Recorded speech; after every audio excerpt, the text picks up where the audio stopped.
Service to activate the North Texas Emergency Alert System.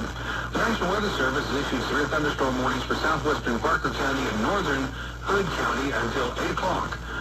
Severe thunderstorm is located over Western Lake, about 10 miles north of Granbury. It's nearly stationary, but it may contain 60-mile-per-hour wind gusts and quarter-sized hail. Granbury, Oak Trail Shores, Horseshoe Bend, Tin Top Lake, Granbury, all in the warning area and possibly the path of this storm, although it is slow-moving.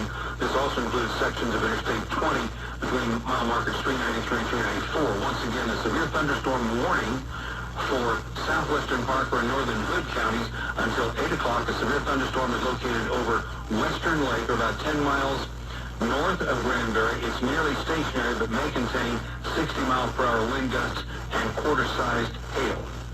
All North Texas stations affected by this alert are requested to relay the preceding message.